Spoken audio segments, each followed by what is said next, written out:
We've got another great story to share with you today, an inspiring journey into local government leadership, because that's what we do here on the HaltingWinter Podcast. We tell the stories behind the titles, the unique paths into public service, and the moments that shape how these leaders show up, even when the work gets heavy. Every day, local government quietly makes modern life possible, and behind every service is a person doing work that often goes unseen.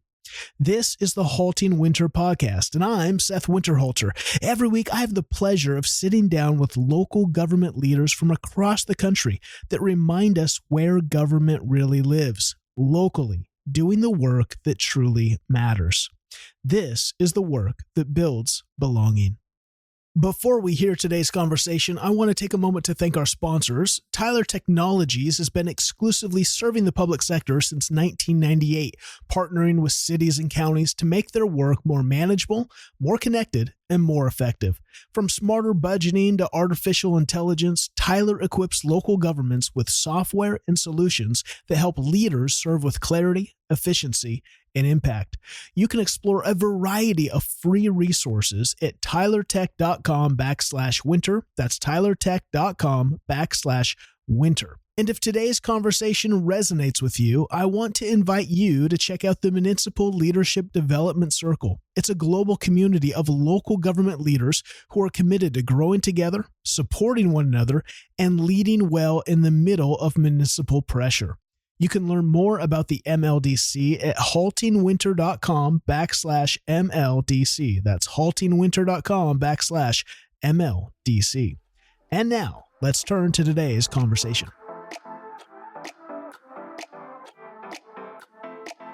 My guest on the podcast today is Tim Ellis, City Manager in Goodlettsville, Tennessee. I can't wait to dive in. We've been to Kentucky. We've been around the area. I think you may actually be the first guest we've had on from Tennessee. I'd have to check the notes with over 300 episodes now. We got a few in the bank. But Tim, great to have you on today. Thanks for taking the time. Well, thank you. I feel special being the first one from Tennessee. So well, good. Tennessee is such a great state. I've spent a lot of time in Nashville. I was a professional musician in my career and a conductor, which is kind of odd. You don't have a lot of, not that you have obviously conductors that go through Nashville, but usually you get country stars, right, is what it's known for. But recently I've actually been there. I have a few friends there. Donald Miller, Story Brand Marketing is out of Nashville, Tennessee. And so many, it seems like there's a lot of kind of the coaches and the influencers, a lot of thinkers are out of the Nashville, Tennessee area. And it's just, I went there in 2000. I had been there in the early 2000s, late 90s, early 2000s. I went there in 2015 and I did not recognize the city. I was like, what is this place? This is Toontown. And then it's just like skyscrapers in the sky. And it's just like, man, this is crazy, the growth that's happened there. And I imagine that is in the cities that you've served in and you've seen that whole space over such a time. It's going to be fascinating to hear what not only that growth has done, but really what local government's involvement is, because I don't think people understand that local government has its hands in everything from infrastructure to economic development to housing, and then the services that makes all those modern things happen. So it's going to be fascinating to dig into your 40-plus year career in local gov. You've announced your retirement. We'll get into that and what the next chapter holds. But before we get to all that, we got to do what we do here on the HaltingWinter Podcast. Take us back to the very beginning. Tell us about where you were born and a little bit about the childhood that kind of shaped you and developed the man we have in front of us today. Well, I grew up in Tennessee. I grew up in Springfield, which was the first community that I worked for about 3 years. My dad was in public service in the education side. He spent 37 years in that. My grandfather actually held elected office, full-time role for 32 years. So I guess public service was kind of bred into me. Now, full transparency, it took me a little while to realize that. Took me a little while to buy into that.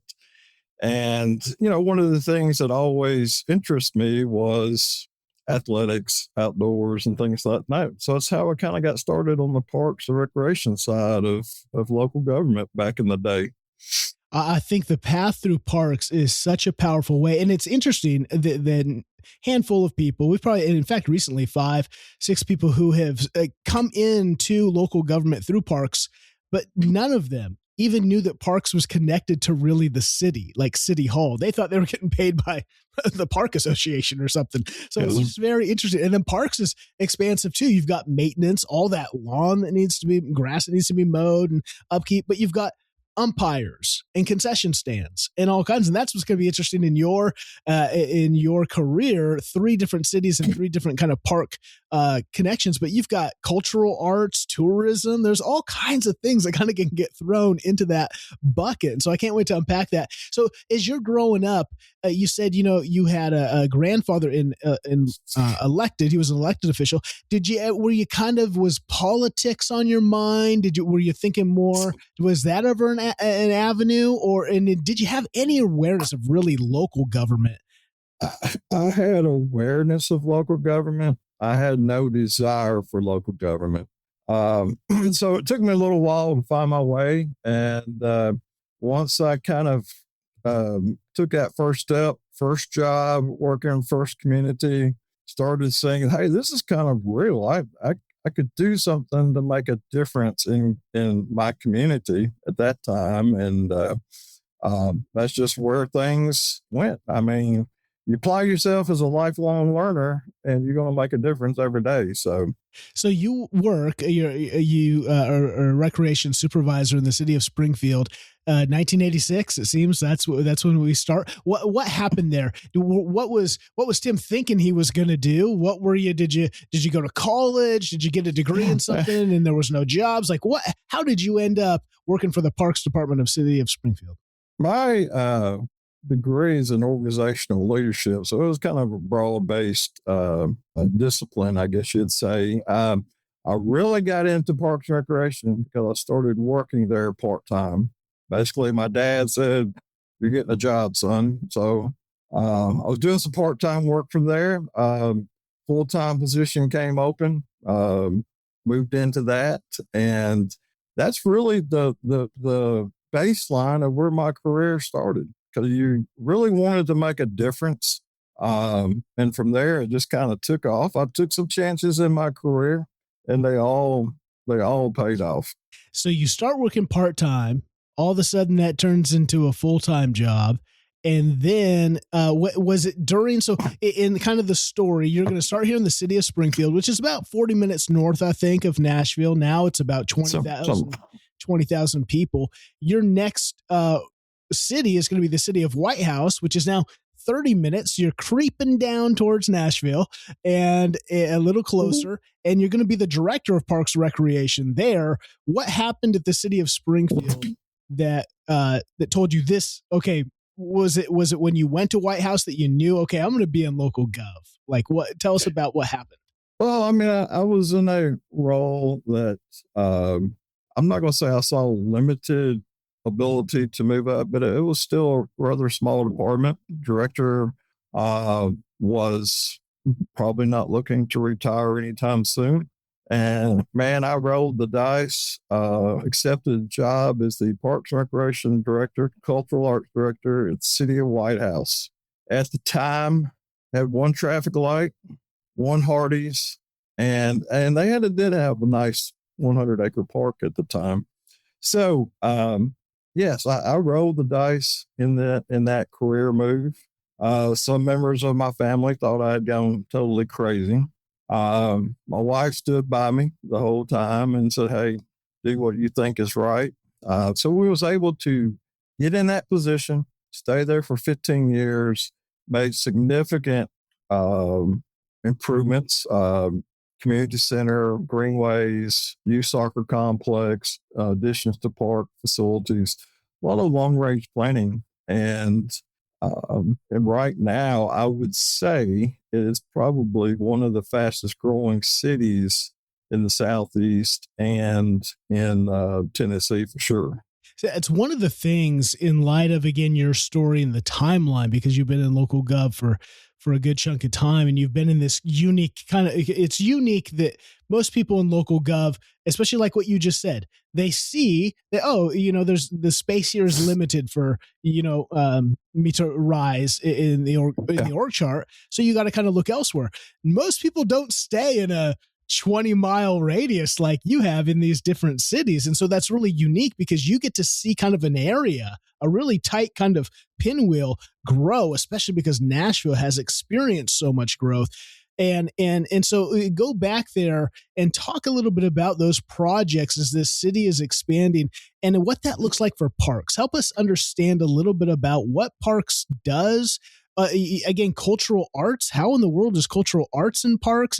Is Parks kind of the, you got public works and you got, water and sewer. Does Parks just kind of get these random hats of like, I guess we should do this? And how does that work? How did that work in White House? Well, the cultural arts piece of it just really came about because somehow we came across an auditorium that was a part of the community center that was redeveloped and things of that nature. But as far as Parks is really the cornerstone of quality of life. And it is also an economic engine for that community for when an industry is looking to relocate, business looking to relocate, they want to see what the quality of life is for the employees that would be relocating there. And it is that part of it is very expansive because it's a little bit more under the microscope of what it can do for the community in a whole lot broader range. Do you think that there's a tension? So to my mind, and what you just said there, that totally makes sense. The quality of life, people want to, they just want to just go home and go to work. They want to be able to play, to enjoy, to especially experience the outdoors. And it seems, though, my thought would be sometimes that might be a hard sell because, again, Parks probably doesn't generate that much money. I mean, I think sometimes we rent out the maybe the shed for a birthday party, but you also take up tons of acreage. And so there can be like, hey, we can't give 100 acres for this park. We got to turn into houses and get new businesses. Talk about that aspect. Because again, it's such an important part to quality of life, but it probably can be a struggle sometimes when, cash and other demands press in on that. Well, the land use aspect of it is a fine balancing act of what needs to be set aside, and that's really done by what your standards are in your community. So, give you for instance, 1 acre per 1,000 residents, or something of that nature. One of the things that we're really able to do in White House to set it apart to make a difference was the implementation of impact fees, because it's a community that was really taking off. The impact fees were, they started on the early end of that. So really capitalized on all the money that was collected from that. And then later on, was able to have a successful sales tax referendum where 0.5% of all sales went to parks and recreation facilities. Interesting. See, so, again, those are the things I think some people don't realize how the funding mechanisms work, because there are so many kind of funding mechanisms that lead into the budget. So 15 years is a good run in one city overseeing one department, because so much, I'm sure, changed. What was that like to kind of even look back now? I'm sure, in your retirement year, I don't know if you had time yet. You'll probably wait until you actually, again, quasi-retire. But that's why I love this podcast. It's fun to look back and to think about, man, yeah, I was a part of some really cool projects and some really cool development that I'm sure that new generations are taking advantage of and experiencing now. What was that when you think about White House? Were there any big projects, any cool projects that you undertook that you got to see? That's the other thing too. Being in a place for 15 years allows you to probably start some projects and finish them. I think that's one of the things in local gov, especially with upper leadership. You can be moving so much that you might be in a starting project and then never know if it comes to completion. You might be in the middle of it. You might be the close of something that you never had anything to do with its start. So, well, I mean, talking about funding and so forth, before I left, we were able to successfully get funding from the federal government to build the first 2 phases of Greenway system. Keep in mind, this required no money from the city in doing so. So this is about 4 miles of Greenway. Also, I was able to build a new soccer complex used for tournaments and local leagues and so forth. And it was just a lot of things in the community, expanded the number of parks and things of that nature that I would like to think that was one of the reasons why it's such a big draw for people wanting to move to that specific community. And it's so kind of there's so many elements to that, right? Like you just said, the sports complex. I think sometimes we don't think about just all that goes on in these. I mean, we have one here in the town up Lacey that they built. I think it's been there for probably 10 years now. And that was a huge push to have to get built. And now, like, if it wasn't like, it does everything. It's got 80 soccer games a weekend and, all the baseball games and all these tournaments. And it's not just kids, it's adults, all these softball leagues and, just, again, people hanging out. And so, like you say, the quality of life, and these can be expensive things to get built, but the use of them, and once it's built, then the maintenance of it. Maybe talk about that. What does that look like? Just, I think sometimes it's nice to shine the spotlight on the reality, especially when we think of parks with so many acres and facilities to keep up so that people can use them. What does that look like? Well, you kind of said it early on. Anytime there's a light switch turned on in a park, a municipality is losing money because it just costs so much to operate. But from as you mentioned, mowing and the other maintenance and upkeep and things of that nature.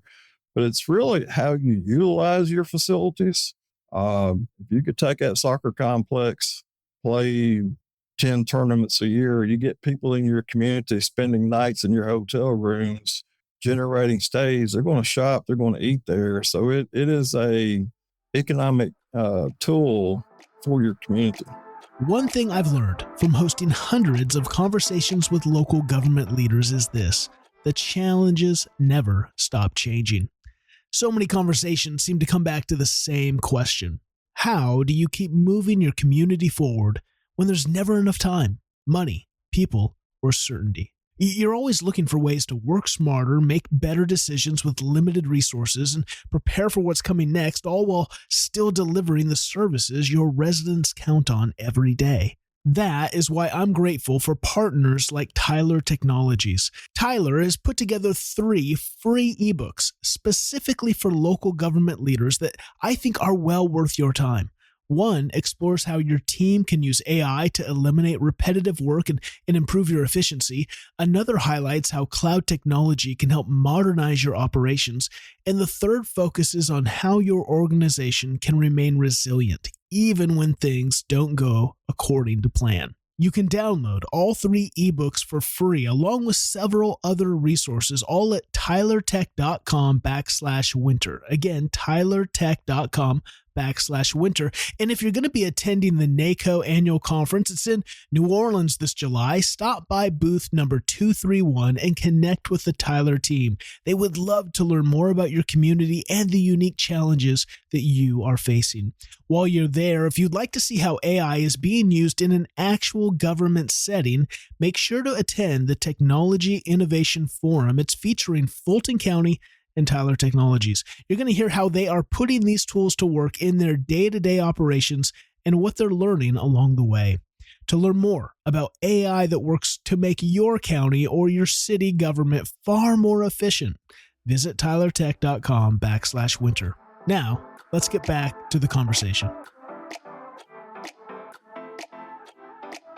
And that is one of the things I think, yes, helping people understand that. I mean, we kind of see that. That's kind of when like big cities, obviously Seattle here is where I live. And you've got the 2 huge, the baseball park and the football stadium. And people go, oh, why do cities pay for that? We don't need to be paying for football. And it's like, do you understand the revenue? Like right now, they're hosting the World Cup in Seattle. Today is the USA game. Like I was just there yesterday. It is just a sea of the world there. And all these people have flown in, hotels or, every restaurant. And so it's one of the things we have to think about too. Like you say, there's layers of economic development and connection that a local government's a part of.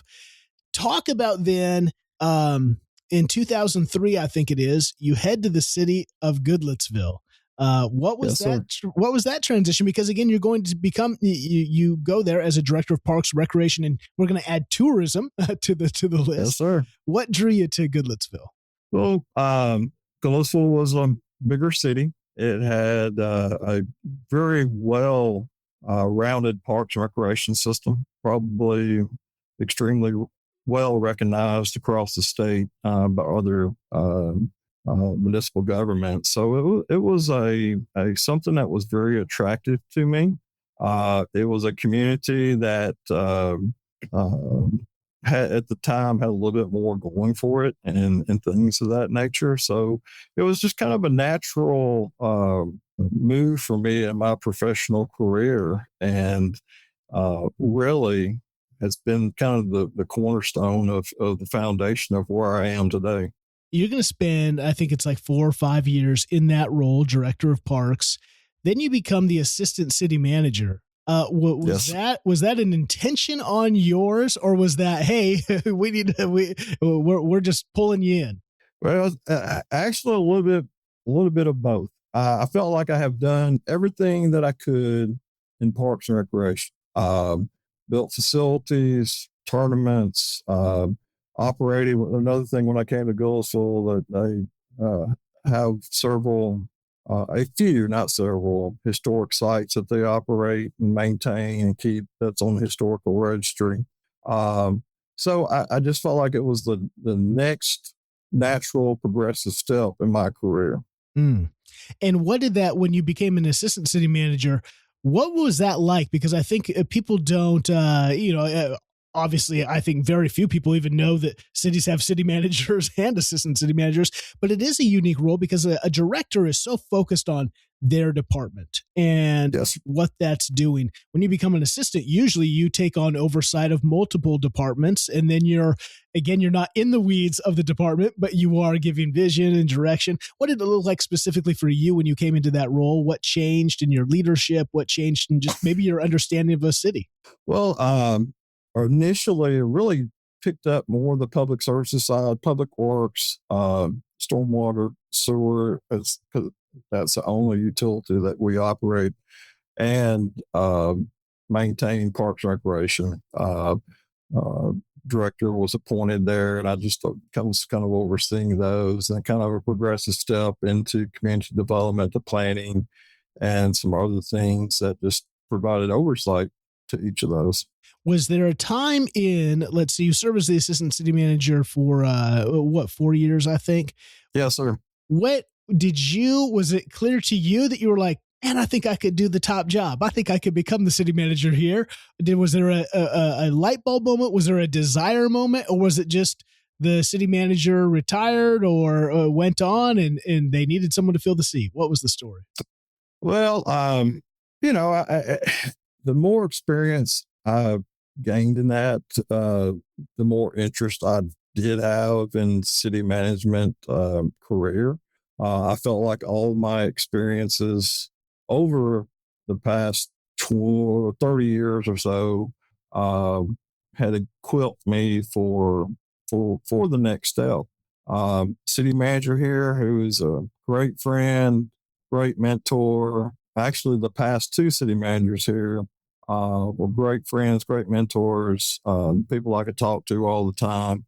City manager, just prior to me, took a role as executive director of the Municipal Technical Advisory Service in the state of Tennessee with the University of Tennessee.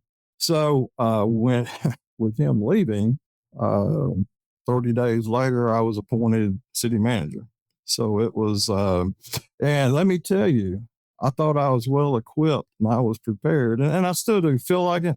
but I wasn't nearly as equipped as I thought I was ready to take that step. Well, talk about that, because I think obviously there is what I would assume, if you're an assistant city manager, you kind of see like, oh, I just, I'm overseeing everything. I go from my, handful of things to now everything. But there is a uniqueness I have found in interviewing now, hundreds of city managers from across the nation. That role, that seat is a unique role, because now I call it, you kind of have to manage what I call the three-headed snake. Now you are the conduit to electeds. And it's not like your electeds all think alike. They all like have agendas and desires. And then you have staff, and you have, again, every director of every department. The opportunity for silos to exist in local government is easy. And so you're trying to manage budgets for everyone and make plans that go forward that touch all those. But then you have residents too. So you have this unique three-headed snake that you're trying to figure out, how do we serve the present need and how do we continue to move forward and flourishing? What was it like then? What did you feel not prepared for that kind of shocked you when you took that role? What did you feel when you took that role? What kind of shocked you? What did you feel that you weren't quite prepared for? Well, just the unknowns, the things that even as assistant city manager that I did not see. I was, to me, I became the protector of the employees, of the department heads and so forth. As you said, I was the conduit, but I was also the protector when protection was merited. So, that was one thing. Going back to the Parks Recreation thing, the first year I was city manager, you think you're always prepared for things. Our local baseball program went to the Little League World Series, won the national championship, lost to Japan in the finals. We had so much media attention, so much things of that nature that had happened. And we really weren't prepared to manage all the requests, everything that was going on that was associated with that. The good part about it was it wasn't a natural disaster. It was a baseball championship. So, it was one of the things the first year that it taught me we weren't prepared to manage the media if something happened. And the good part is we were having to shoot from the hip on something that was actually good, not bad. That is such a fascinating. I love that you brought this up, because again, especially from Tennessee, Kentucky, I've had when I did a series, I came out and spoke for the Kentucky League of Cities, keynoted their annual conference last fall. And so we had on a number of their mayors and a few of their city managers, and they talked about just so many storms. I think of, goodness gracious, what is her name? She's the mayor of Mayfield, and like that tornado that came in and just destroyed the entire like downtown, city hall, totally destroyed. And just like you say, no one's ever really prepared. You can do all the pre-training you want for these disasters, and you're never prepared.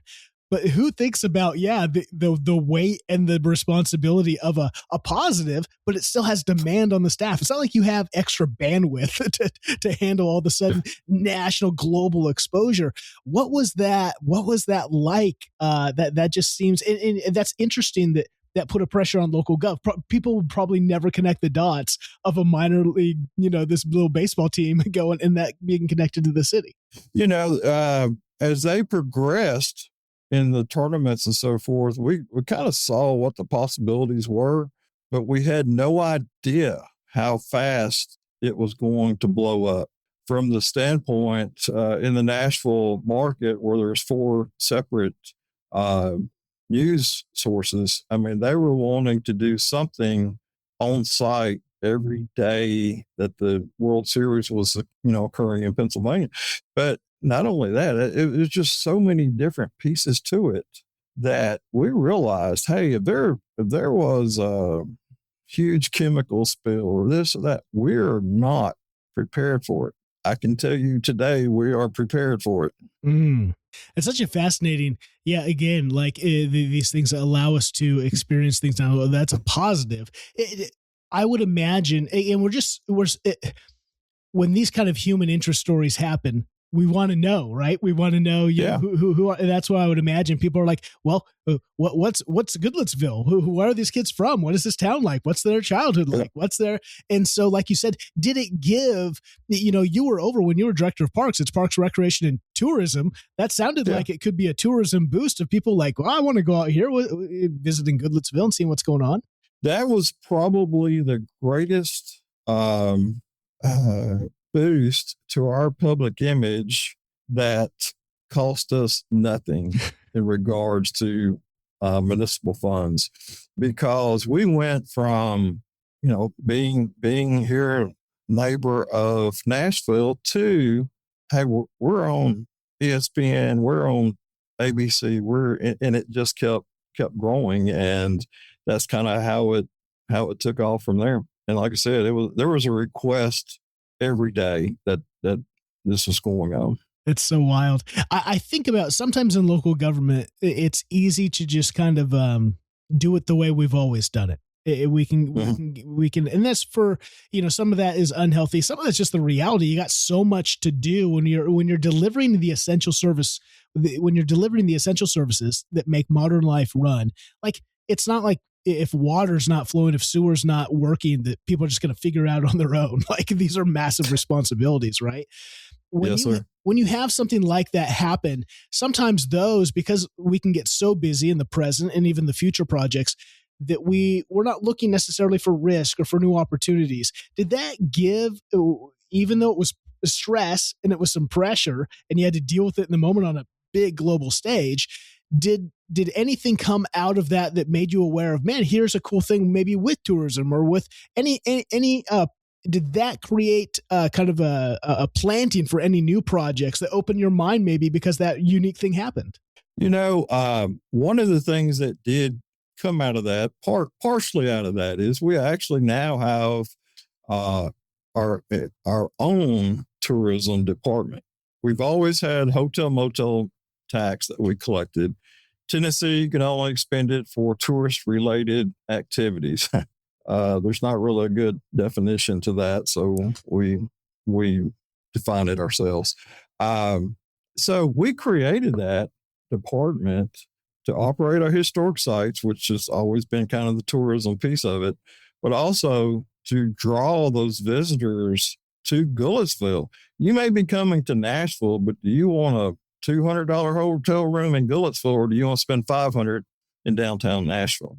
And their job, I, as a city manager, task it as this, and that is putting heads in beds, because if you're staying here, you're going to eat here, you're going to shop here. And even though you may not be here in Goodlettsville specifically for an event that we're holding, as a part of our new branding program that we just implemented, we're the front porch to Nashville. Everybody coming in from the north is going through Goodlettsville. We're wanting you to stop here, shop here, eat here, because, hotel motel tax will go toward tourism and some other pieces to that. But all that money that they spend shopping and eating here, it goes to pay for those police officers, firefighters, and things of that nature. That's right. I love that. Well, what a great slogan, the front porch of Nashville.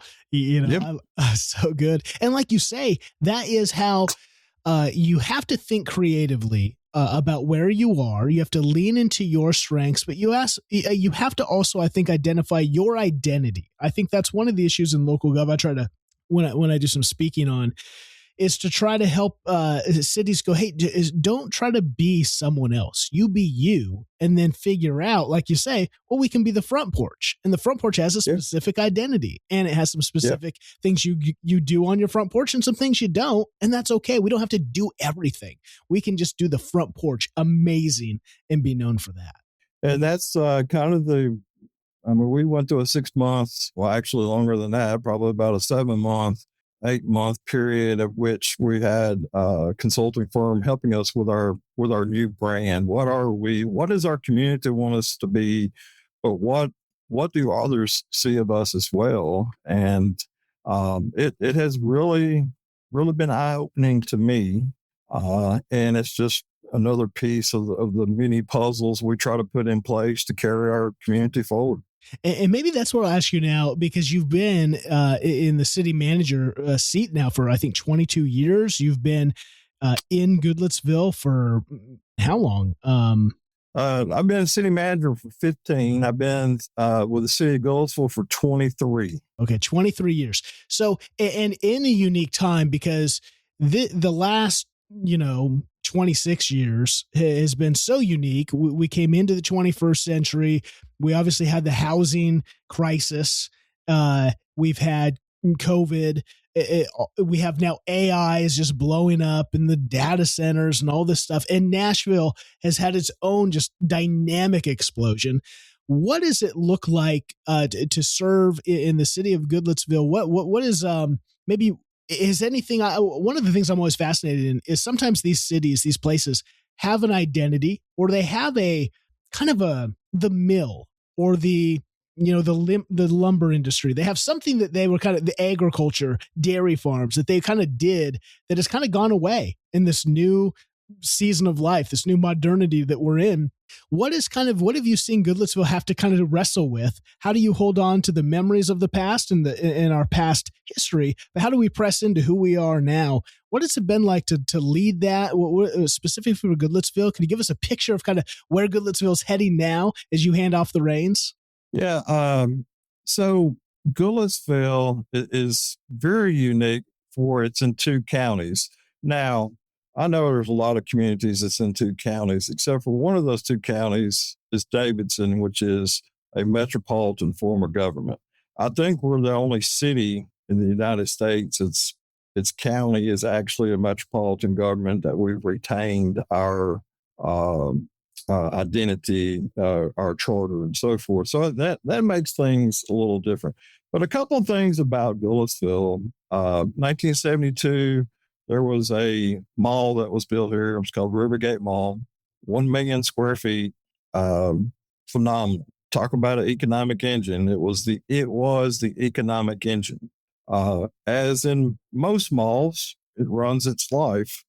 Currently, right now, the mall is being demolished for a complete redo. Now, some of the buildings are staying from like a Dillard's and some of the big box stores, but there's going to be this super mixed use of commercial, retail, office, housing that Goodlettsville's never really experienced anything like that before.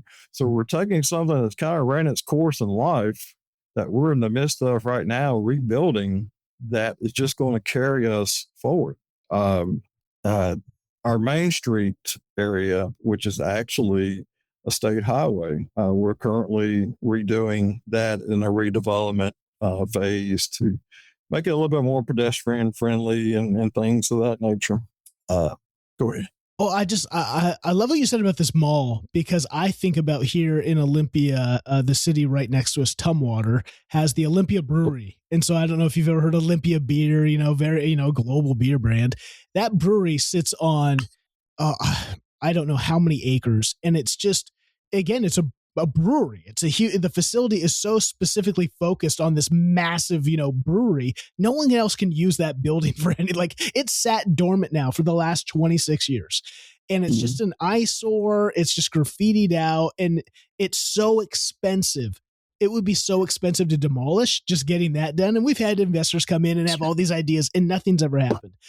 Will you just talk about, because I think it's one thing to have, again, the city south of or north of Olympia, Lacey has a mall, and I'm sure it's got a good footprint. I don't think it's anywhere near, like you said, 1 million square feet. That is huge. And yet that is sat dormant. And then Target kind of moved into one side of it. And then, it's kind of, there's always ideas. It seems like those can be, when you have something that central to the identity of your city, and then it becomes old and it's not filled. It can be almost a, what would you call that? Like, it's a negative. It's an eyesore. It creates depression. And then residents are like, well, why can't you just fill it? Why can't we get stores back? And they don't understand the economic engines of it. They don't understand turning the power bill on for 1 million, square foot facility. Yeah. Will you just talk about again, local government, how did you guys, was there pressure for you to buy it and demolish it? And just like, how are we going to come up with that? Talk us through a little bit of the details of that, because that sounds like that is a unique pressure that many local governments face. Well, I mean, it was one of those things that everyone realized. Well, let me back up. The anchor stores, a couple of anchor stores really were still doing okay, but people drove to those stores and shopped there and they left. So with that said, there was, it was just time. It was time to figure this out. We had been working with a developer on another project, had kind of talked to them about this. They came back, started having conversations with the ownership. And keep in mind, there was, even though it was a mall, it still had 4 key ownerships because the anchor stores owned their own property.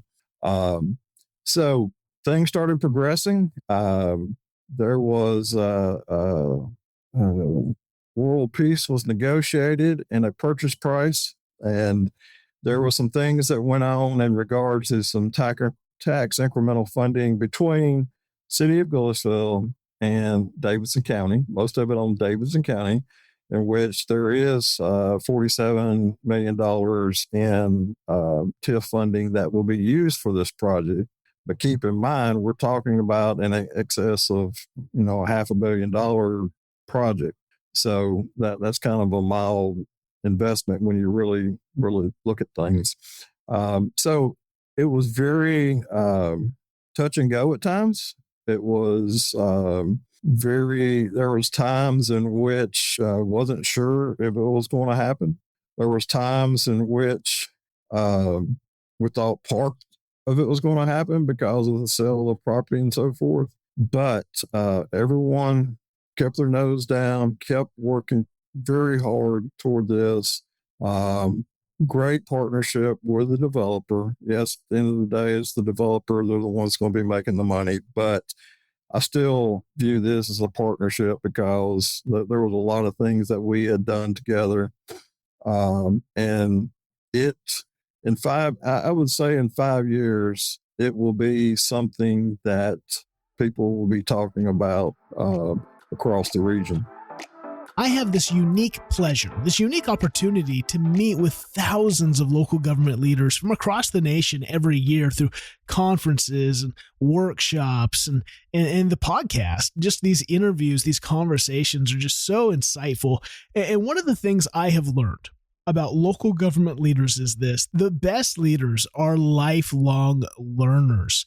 Not because they have all the answers. It's because they understand that leadership, that journey of leadership, is never finished. Every challenge, every difficult conversation, every budget season, every organizational change or disruption is another opportunity to grow. That's why this summer we're doing something different inside the Municipal Leadership Development Circle. We're launching a special summer series called Stories That Shape Leaders. You know that every week I take a best-selling book, usually a business book, and we break down its insights and apply them to local gov. This summer, we're taking biographies, memoirs, timeless leadership books that don't necessarily fall into those typical business, culture, strategy kind of genre. And we're going to explore the lives, the decisions, the failures, challenges, the lessons of leaders who navigated incredible adversity, who had to build trust when hope was fleeting, who inspired others not only to dream, but to take action, and who left a lasting impact. Leadership isn't shaped just through strategies and frameworks alone. It is shaped through stories. Stories that challenge assumptions, stories that expand our perspective, stories that help us become the leaders our communities need us to be. When you join the MLDC, you unlock the entire summer series, but you unlock even more. You unlock the weekly leadership content, the live mastermind sessions, the nationwide community of local government leaders, and all the MLDC resources, not just for the summer, but for the rest of 2026. If you are looking for a place to continue growing this summer while connecting with leaders who understand the unique challenges of local government, I would love to invite you to join us. Learn more at haltingwinter.com/MLDC or simply use the link in the show notes. Now, back to the conversation. I love it. It's so inspiring.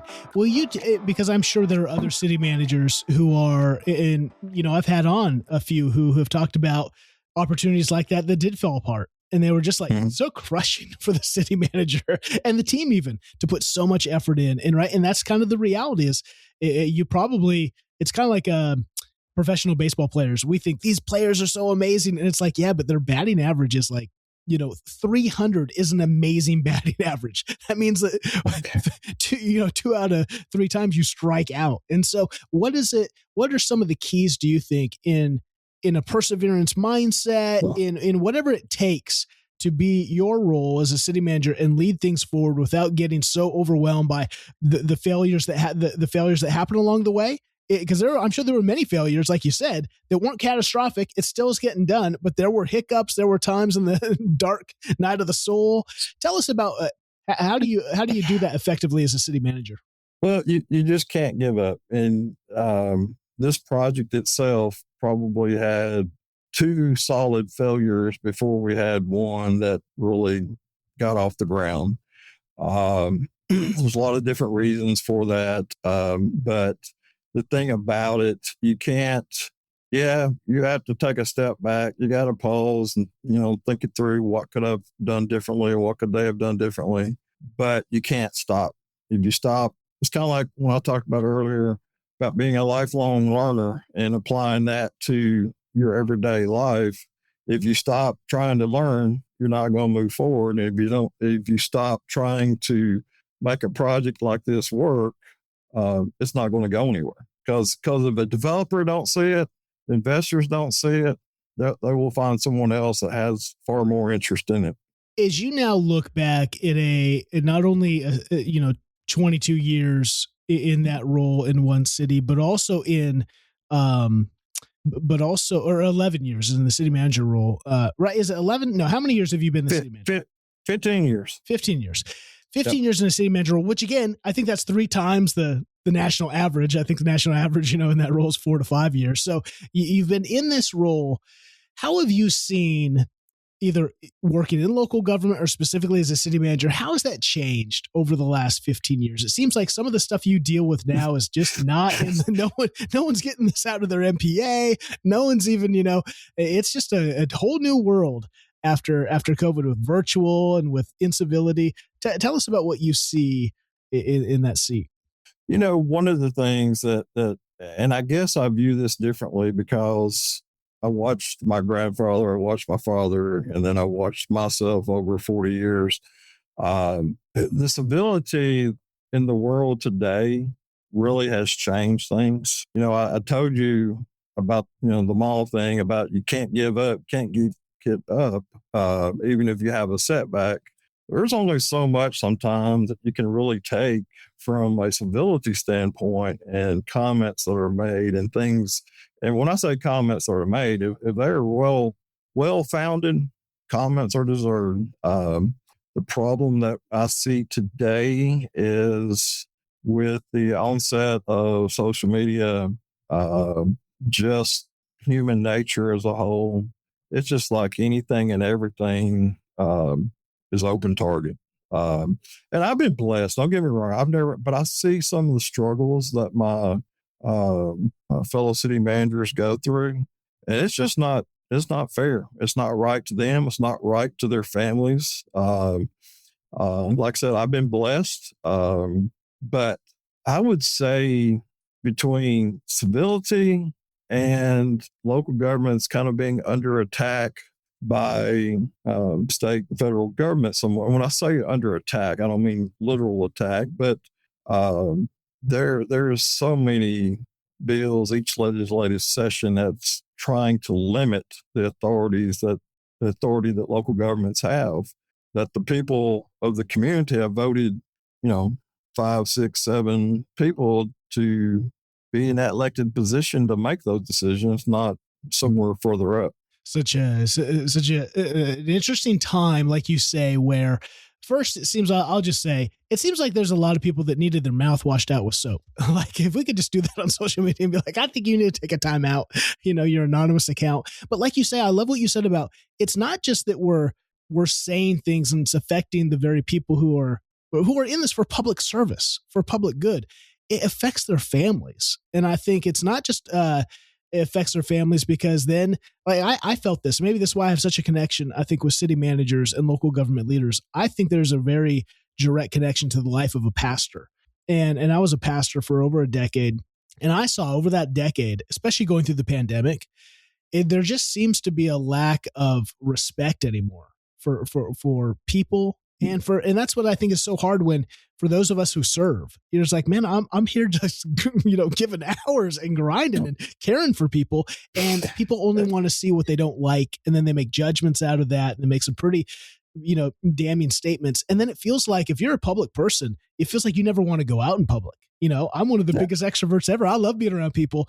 And man, the last couple of years of my ministry, I just did not want to be. I didn't want to go to the grocery store. I didn't want to go anywhere because I was just so fried. And that's my concern. In fact, that's why I want to turn to now is organizations like the Tennessee City Management Association and the Tennessee Municipal League. I know that you've been a part of both those. And I think that, yes, they are incredible organizations of the trainings and the conversations that leaders need to do the role in an ever-changing environment. But it's the network of relationships in a role and in roles that what's so unique about a city manager role is, as a pastor, with all that stress, I could go to a monthly pastor's breakfast meeting and meet with 15, 20 other pastors in my city. You are the only city manager in your city. It's not like you can go to a Rotary meeting and, empathize with someone else in that role. You got to go to these other organizations to find that.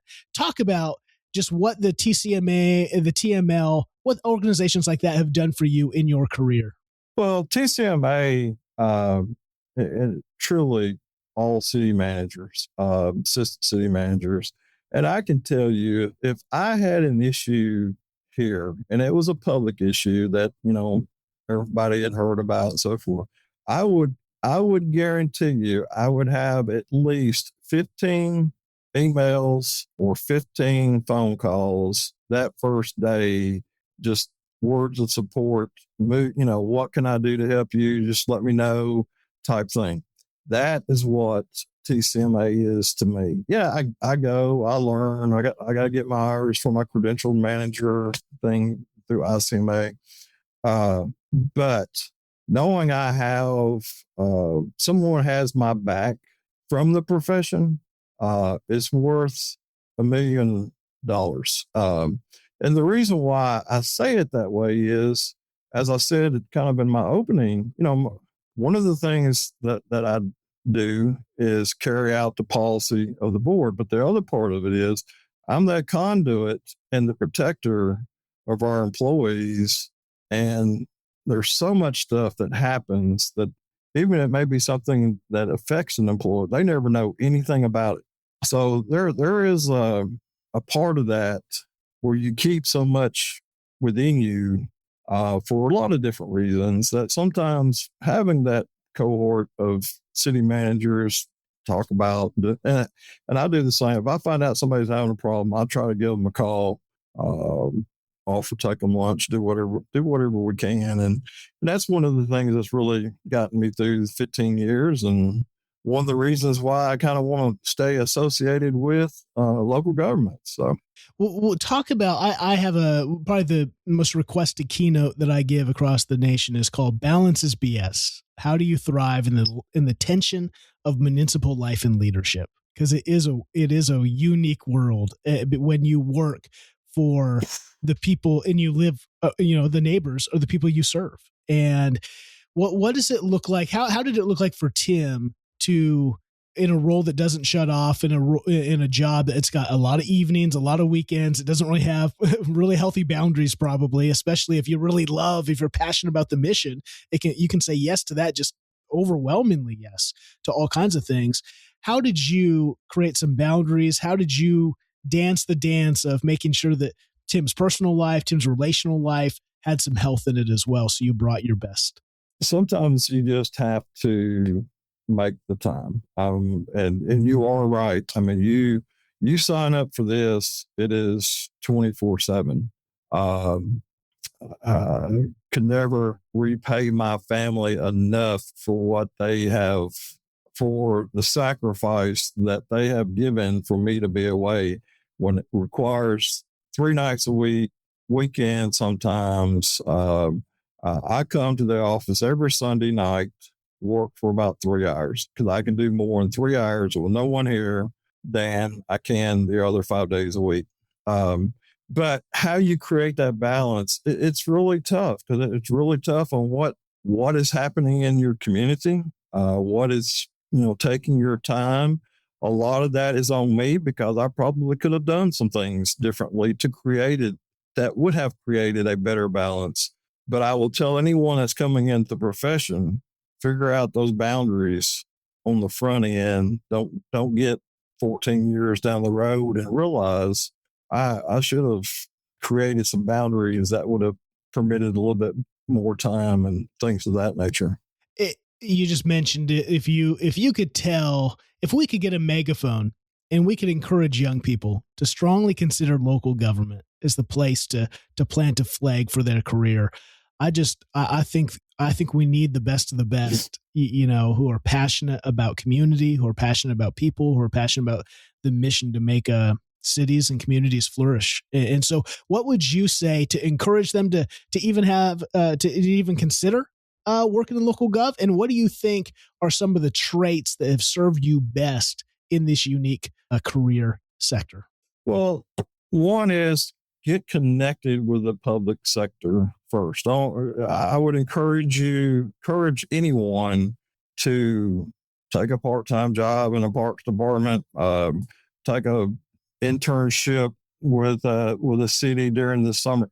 See what you're getting into, because it's not for everyone. It was all about me once that maturity level kicked on. I realized, hey, I gotta come up with a career.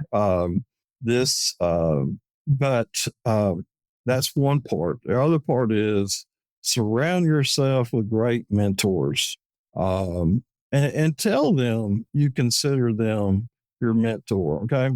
Because a lot of time people view people as a mentor, and, it's good for them to understand that they see them that way and thank them for being your mentor. Because you learn so much from people that have been there, people that have done it, from people that they just really get it. They understand the nuances of local government, the nuances of civility, statesmanship. Not everything has to be a screaming fit that we see on TV, in our elected officials sometimes. And we don't have screaming fits here in Goodlettsville. I don't want to imply that, but you watch TV, you see it. And that's what you kind of see. And that's why this podcast exists. I think that if people think about government, they think about federal first. Maybe they think about state. Hardly anyone knows about local gov, right? At least it is really the organization that it is. And yet I think the danger now is, just like you just said, we see kind of this just emotional immaturity happening at the highest levels. And it's both in the electeds, but it's also in how even the residents and the citizens kind of are responding. And what happens then, because here's the thing, Joe and Susie in Goodlettsville or in Nashville or wherever, they're not going to go to the Capitol and talk to a senator. They're not probably going to go to the state legislature and talk to anyone in power. They can go down to City Hall whenever they want. And guess what? City Hall is going to be there to listen, to actually engage you, and to figure out how to serve you. And so local government is the government of the people. And we got to get more people, I think, aware of it, participating in it in healthy ways. And like you say, considering, I think, it as a noble profession, and as a profession that really does amazing work every day to serve real people in considerable. I mean, again, you can't live without water. You ain't living long without your sewer flushing, and you're not enjoying life without parks and just the beauty that has been created by, I think, local gov and sustained by it. Well, if you don't have local gov, you're not going to have public safety. Because let's just say you lived in the county, your police response goes from 3 minutes could be 20 minutes. You don't have local gov, you don't have an economic engine because no one's going to go build, a store out in the middle of nowhere. I mean, it is the piece that drives the economy for the counties, actually.